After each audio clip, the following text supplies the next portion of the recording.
आइए दोस्तों, स्वागत है आप सभी का इस YouTube चैनल पे। और जो भी विद्यार्थी 16 फरवरी के सामाजिक विज्ञान के पेपर देने वाले हैं तो बिल्कुल इस वीडियो को कंप्लीट देख लीजिए, क्योंकि यह वायरल पेपर है और इसमें से 1 से 40 सोशल प्रश्न बताया जा रहा है, जो निश्चित रूप से आपको बोर्ड परीक्षा में जाकर हूबहू लिख कर चले आना है। क्योंकि जिस प्रकार आप मैथ का और साइंस के एग्जाम दिए हैं, ठीक उसी प्रकार से आपका एग्जाम अच्छा जाए, इसलिए हम इस वीडियो को लाए हैं आप लोगों के सामने। तो देख लीजिए, सबसे पहला प्रश्न दिया हुआ है कि बिहार में अति जल दोहन से किस तत्व का संकेंद्रण बढ़ा है। तो याद करके रखिएगा कि अति जल से जो है ना, अति जल से दोहन से संकेंद्रण बढ़ा है वह आर्सेनिक का बढ़ा है। किसका बढ़ा है? आर्सेनिक का। अगली प्रश्न 2 नंबर प्रश्न दिया हुआ है कि चिपको आंदोलन का प्रवर्तक कौन है। तो चिपको आंदोलन का प्रवर्तक सुंदरलाल बहुगुणा है। और चिपको आंदोलन क्यों किया गया था? तो पेड़ को काटने से बचाने के लिए किया गया था। ठीक है, अगली प्रश्न देख लीजिए। 3रा नंबर प्रश्न दिया हुआ है कि निम्न में कौन अनवीकरणीय संसाधन है।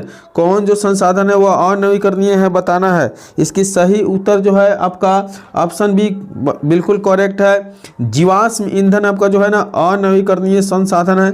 अगली प्रश्न 4 नंबर प्रश्न दिया हुआ है कि भारत में प्रथम जल विद्युत संयंत्र की स्थापना कहाँ हुई है।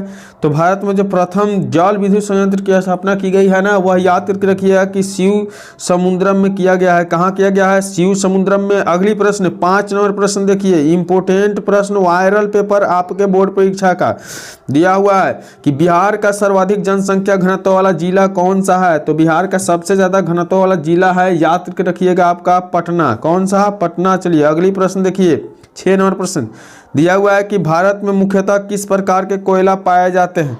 भारत में मुख्यतः किस प्रकार के कोयला पाए जाते हैं, याद करके रखिएगा कि बिटुमिनस। क्या है? बिटुमिनस जो कोयला है भारत में पाए जाते हैं। अगली प्रश्न देख लीजिए, दिया हुआ है, देख पा रहे हैं आप लोग। अगली प्रश्न दिया हुआ है 7 नंबर प्रश्न की भारत में सर्वाधिक वर्षा वाला स्थान कौन है। मौसिनराम। क्या है? मौसिनराम जो है भारत में सर्वाधिक वर्षा वाला स्थान है। अगली प्रश्न 8 नंबर प्रश्न दिया हुआ है कि बिहार की प्राचीनतम नदी घाटी परियोजना है। तो बिहार का प्राचीनतम नदी घाटी परियोजना कौन है?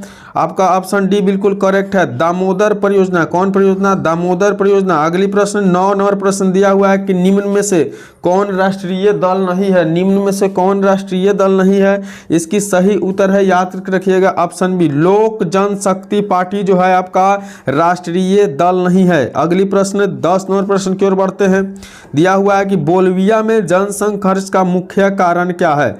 बोलिविया में जनसंघर्ष का मुख्य कारण क्या है, याद करके रख लीजिए, जल का निजीकरण। क्या है? जल का निजीकरण। 11 नंबर प्रश्न देखेंगे, बिल्कुल वायरल पेपर है, शुरू से अंत तक देख कर जाइए। जो भी विद्यार्थी एग्जाम देने वाले हैं 16 फरवरी के, तो दिया हुआ है कि बोलिविया किस महादेश का हिस्सा है। बोलिविया जो है किस महादेश का हिस्सा है, याद करके रखिएगा कि दक्षिण अमेरिका का। किसका? दक्षिण अमेरिका का। अगली प्रश्न 12 नंबर प्रश्न दिया हुआ है कि निम्न में से किसे प्राथमिक क्षेत्र कहा जाता है।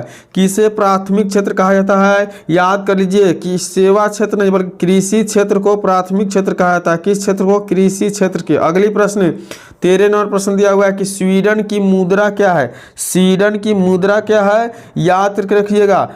स्वीडन का जो मुद्रा है ना, याद करके रखिएगा कि इसकी सही उत्तर जो हो जाएगा ऑप्शन डी, अर्थात क्रोना। क्या है? क्रोना है। अगली प्रश्न 14 नंबर प्रश्न दिया हुआ है कि गरीबी के कुचक्र की धारण किसने दी है। गरीबी के कुचक्र की धारण किसने दी है, बिल्कुल हूबहू पेपर में आएगा। ठीक है, पूरा देख कर जाइए। क्या है? रैगनर नर्क्स ने। कौन दिया था? रैगनर नर्क्स ने। अगली प्रश्न 15 नंबर प्रश्न आपके सामने आ गया है। दिया हुआ है कि कृषि तथा ग्रामीण विकास के लिए पुनर्वित्त करने वाला शीर्ष स्थान कौन है। तो पुनर्वित्त करने वाला शीर्ष स्थान कौन है, याद करके रखिएगा, तो भूमि विकास बैंक। कौन बैंक? भूमि विकास बैंक। 16 नंबर प्रश्न देखिए, दिया हुआ है कि भारतीय रिजर्व बैंक की स्थापना हुई थी। भारतीय रिजर्व बैंक की स्थापना कब हुई थी, याद करके रखिएगा कि 1935 में। कब हुआ था? 1935 में। अगली प्रश्न 17 नंबर प्रश्न आपके सामने दिया गया है कि सहकारिता साख समिति कानून कब पारित हुआ। सहकारिता जो है ना, साख समिति कानून कब पारित हुआ है, याद करके रखिएगा, ऑप्शन बी बिल्कुल करेक्ट, 1904 में। कब पारित किया गया था? 1904 में। 18 नंबर प्रश्न दिया हुआ है कि भारत की वित्तीय राजधानी किस नगर को कहा जाता है। भारत का जो है वित्तीय राजधानी किस नगर को कहा जाता है। इसकी सही जो उत्तर है ऑप्शन डी मुंबई को। किसे कहा जाता है? मुंबई को कहा जाता है। अगली प्रश्न 19 नंबर प्रश्न आपके सामने दिखाई दे रहा है कि भारत के सकल घरेलू उत्पाद में किस क्षेत्र का सर्वाधिक योगदान है? तो भारत के सकल घरेलू उत्पाद में जो सर्वाधिक योगदान है याद करके रखिएगा कृषि क्षेत्र का। किस क्षेत्र का? कृषि क्षेत्र का। अगली प्रश्न देख लीजिए 20 नंबर प्रश्न दिया हुआ है कि स्वर्ण आभूषणों की शुद्धता सुनिश्चित करने के लिए किस मान्यता प्राप्त चिन्ह का होना आवश्यक है? ऑप्शन सी हॉलमार्क का होना चाहिए। क्या होना चाहिए? हॉलमार्क का। अगली प्रश्न 21 नंबर प्रश्न इंपोर्टेंट वायरल प्रश्न आपकी बोर्ड परीक्षा का दिया हुआ है कि 21 नंबर में कि उपभोक्ता संरक्षण अधिनियम लागू हुआ था। तो उपभोक्ता संरक्षण अधिनियम लागू हुआ था 1986 ईस्वी में। कब लागू हुआ था? 1986 में। अगली प्रश्न 22 नंबर प्रश्न दिया हुआ है कि बिहार का शोक किस नदी को कहा जाता है? बिहार का जो शोक है ना किस नदी को कहा जाता है? याद कर रखिए कि कोसी नदी को कहा जाता है। किस नदी को? कोसी नदी को। अगली प्रश्न 23 नंबर प्रश्न दिया हुआ है कि महासागर की तली पर होने वाले कंपन का संबंध होता है। तो महासागर के तली पर होने वाले कंपन का संबंध क्या होता है? तो सुनामी से संबंध होता है। किससे? सुनामी से। अगली प्रश्न दिया हुआ है 24वां प्रश्न की संसाधनों की खोज एवं प्रबंधन के लिए किस उपग्रह का प्रयोग किया जाता है? तो संसाधन के खोज और प्रबंधन के लिए आपको बता दें तो सुदूर संवेदी उपग्रह को खोज की जाती है। 25 नंबर प्रश्न दिया हुआ है कि बॉक्साइट का सबसे बड़ा उत्पादक राज्य है। बॉक्साइट का सबसे बड़ा उत्पादक राज्य कौन है? याद रख लीजिएगा।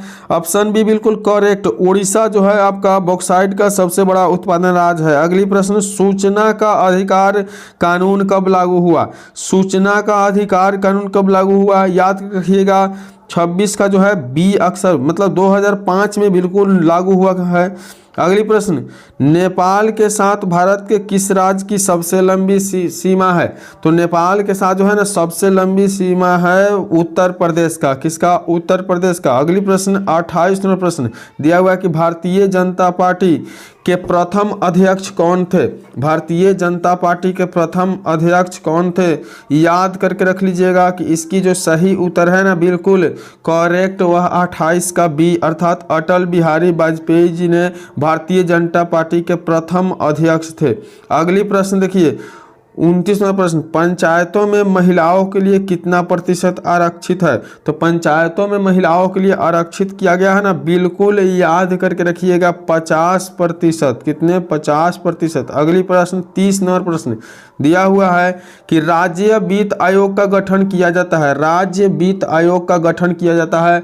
सही उत्तर देख लीजिए 30 का ऑप्शन डी बिल्कुल करेक्ट, इनमें से सभी। किसका? इनमें सभी का। चलिए अगली प्रश्न 31 नंबर प्रश्न दिया हुआ है कि बिहार में सर्वप्रथम नगर निगम की स्थापना कहाँ की गई थी? तो बिहार में सर्वप्रथम नगर निगम की स्थापना जी थो ना कहाँ किया गया था? तो पटना। याद करके रख लीजिएगा कि पटना में किया गया था। अगली प्रश्न 32 नंबर प्रश्न बिहार में छात्र आंदोलन का नेतृत्व किसने किया था? तो बिहार में छात्र आंदोलन का नेतृत्व जो है ना ऑप्शन ए अर्थात जयप्रकाश नारायण ने। किसने किया था? जयप्रकाश नारायण ने। अगली प्रश्न 33 नंबर प्रश्न दिया हुआ है सविनय अवज्ञा आंदोलन के समय भारत के वायसराय में कौन थे? भारत के वायसराय कौन थे? याद रखिएगा 33 का सबसे इंपॉर्टेंट जो उत्तर है आपका लॉर्ड इरविन ने। कौन किया था? लॉर्ड इरविन ने। अगली प्रश्न देख लेते हैं दिया हुआ है 34वां प्रश्न जिनेवा का संधि हुई। जिनेवा संधि कब हुई थी? जिनेवा की संधि कब की गई थी? ऑप्शन ए बिल्कुल करेक्ट है 1954 ईस्वी में। कब किया गया था? 1954 ईस्वी में। अगला प्रश्न चौरी चौरा कांड हुआ था। चौरी चौरा कांड कहाँ हुआ था? ऑप्शन बी बिल्कुल करेक्ट है 1922 ईस्वी में। कब हुआ था? 1922 ईस्वी में। अगली प्रश्न 36वां प्रश्न दिया हुआ है कि विश्व का पहला समाजवादी देश था। विश्व का पहला समाजवादी देश कौन था? याद रखिए किसकी? उत्तर सी रूस था। कौन था? रूस था। अगली प्रश्न 37वां प्रश्न दिया हुआ है कि हिंद चीन पहुंचने वाले प्रथम व्यापारी थे। हिंद चीन पहुंचने वाले प्रथम व्यापारी कौन थे? याद रखिए कि पुर्तगाली थे। कौन थे? पुर्तगाली। अगली प्रश्न 38वां प्रश्न दिया हुआ है कि वियतनाम का एकीकरण हुआ। वियतनाम का एकीकरण कब हुआ था? ऑप्शन डी बिल्कुल करेक्ट है 1975 ईस्वी में। कब हुआ था? 1975 ईस्वी में 39। काउंट काबूर को विक्टर इमैनुअल ने किस पद पर नियुक्त किया था? तो काउंट काबूर को विक्टर इमैनुअल ने ऑप्शन डी अर्थात प्रधानमंत्री के पद पर नियुक्त किया था। अगली प्रश्न 40वें प्रश्न देख पा रहे हैं, किन्हें सीमांत गांधी के नाम से जाना जाता है? तो सीमांत गांधी के नाम से जाना जाता है, ऑप्शन बी बिल्कुल करेक्ट है, खान अब्दुल गफ्फर खान को। किससे? खान अब्दुल गफ्फर खान को। चलिए इस वीडियो में कंप्लीट 1 से 40 प्रश्न किए हैं, इसके बाद दूसरी वीडियो लेकर आ रहे हैं, तब तक के लिए बाय।